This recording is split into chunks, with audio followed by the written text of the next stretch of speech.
The grand ballroom shimmered with golden chandeliers and polished marble floors, filled with the laughter and chatter of the city's most powerful executives. Waiters in crisp white jackets weaved between tables, serving champagne and hors d'oeuvres. At the far end of the hall, a glossy black grand piano sat waiting, though no one had dared to touch it yet. It was the company's annual gala, a night where the wealthiest congratulated themselves on another successful year. Among the suited elites moved a man who didn't belong, at least not in their eyes. He wore a faded janitor's uniform, carrying a mop and bucket. His shoes were scuffed, his back slightly bent from years of labor. His name was Daniel, a single father who had taken this job not out of choice, but out of necessity. Most guests didn't even notice him, and if they did, it was only with a passing glance, as if he were part of the furniture. But a group of young employees, already tipsy from the endless flow of champagne, noticed Daniel lingering near the piano. They smirked, nudging one another. One of them, with a mischievous grin, raised his voice loud enough for the nearby crowd to hear. "Hey, why don't you play us a song, janitor? Let's see what you've got." A ripple of laughter followed. Heads turned, eyes narrowing on the man with the mop. Daniel froze, his knuckles tightening around the wooden handle. He had spent years learning to ignore such comments, mockery was just part of invisibility. But tonight, something was different. The way they said it wasn't just a joke.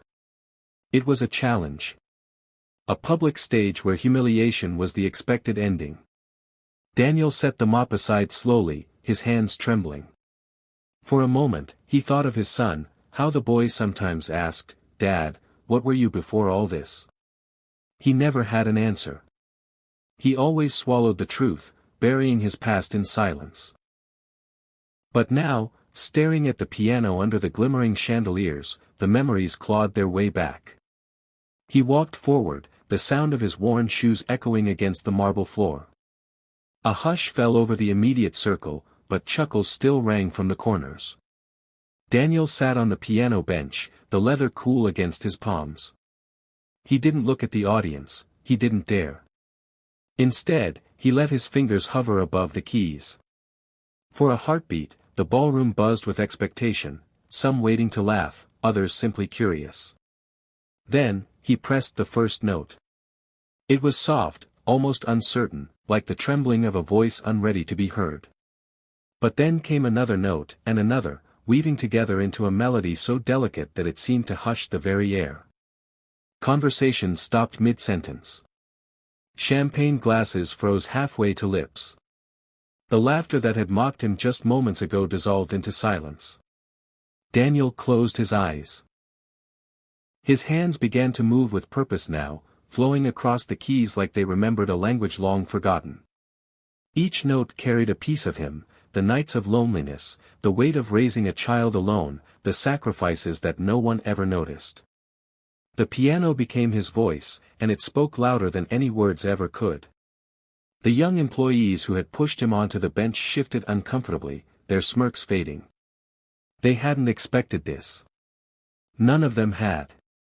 Around the room, even the most hardened executives found themselves leaning forward, their chests tightening with something they hadn't felt in years.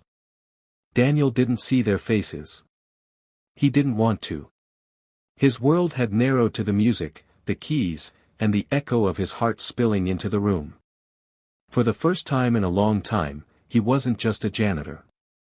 He was a man telling his story, and whether they wanted to or not, every soul in that hall was listening. And as the melody swelled, a strange thing happened.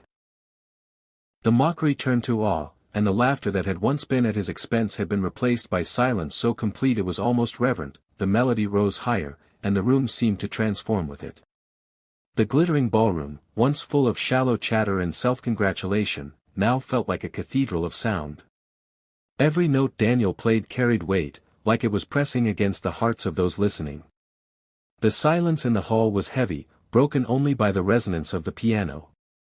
At the far end of the hall, near the grand staircase, stood Mr. Whitmore, the CEO himself. A man known for his unshakable composure, he was the type who never let emotions leak through his polished exterior. He was feared in boardrooms, admired in the business world, and whispered about in the corridors as a man carved from stone. Tonight, he had been watching with mild irritation at the childish teasing from his employees. But the moment the janitor's music began, something inside him stirred. At first, he thought it was simply curiosity, the shock that someone who scrubbed floors could play with such grace. But then the tune shifted.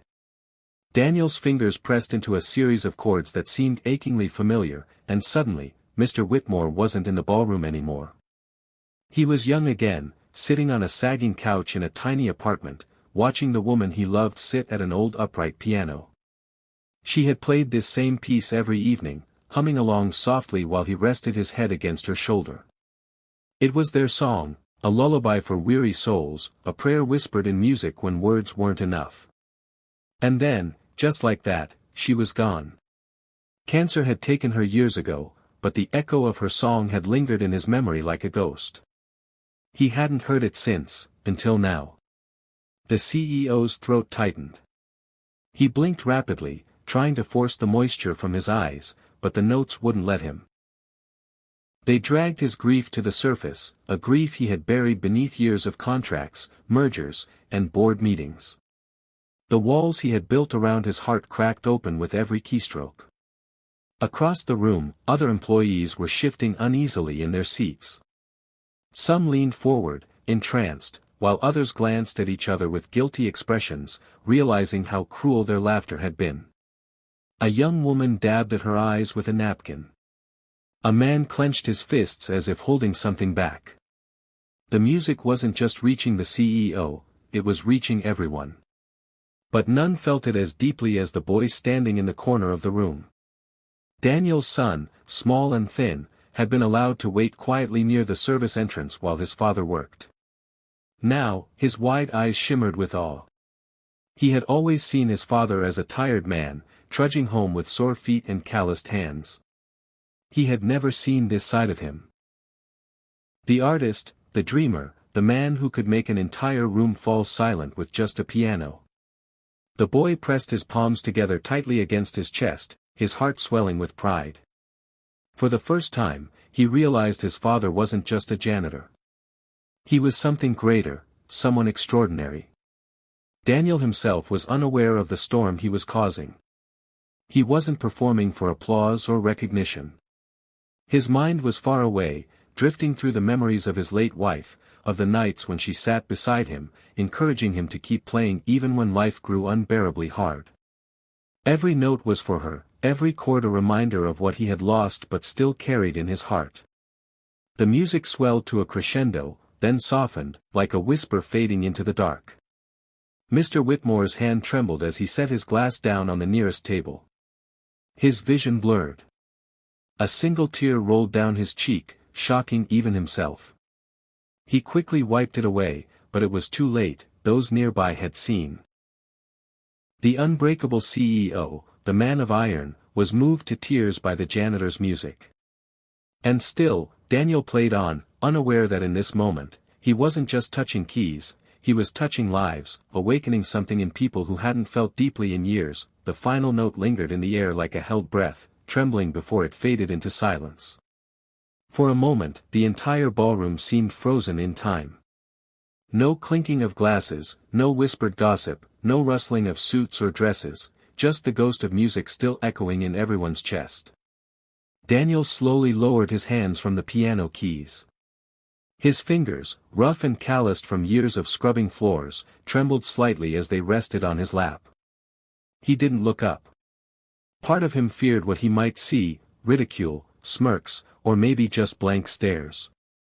He hadn't played for an audience in years, and the weight of those eyes pressed down on him like a stone.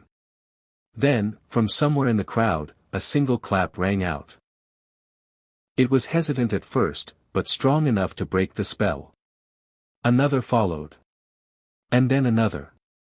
Within seconds, the hall erupted into applause so thunderous it shook the very chandeliers. The same people who had laughed at him now stood on their feet, their hands stinging as they clapped and cheered. Some whistled, others shouted, "Bravo!" Tears streaked down more than a few cheeks. The transformation was complete, the janitor they mocked had just silenced an entire empire of wealth and power with nothing but his heart and a piano. Daniel blinked, overwhelmed. He had expected nothing, perhaps even scorn, but never this. The applause grew louder as Mr. Whitmore, the CEO, pushed his way to the front. The crowd parted like a tide, their eyes wide as they watched the most powerful man in the room approach the janitor. His usual mask of cold authority was gone, replaced by a vulnerability no one had ever seen before. He stopped at the edge of the piano, his voice thick with emotion. That was extraordinary. Daniel finally looked up, meeting the CEO's eyes. For a moment, two men from utterly different worlds saw each other clearly, not as boss and worker, but as human beings who both carried loss, struggle, and love within them.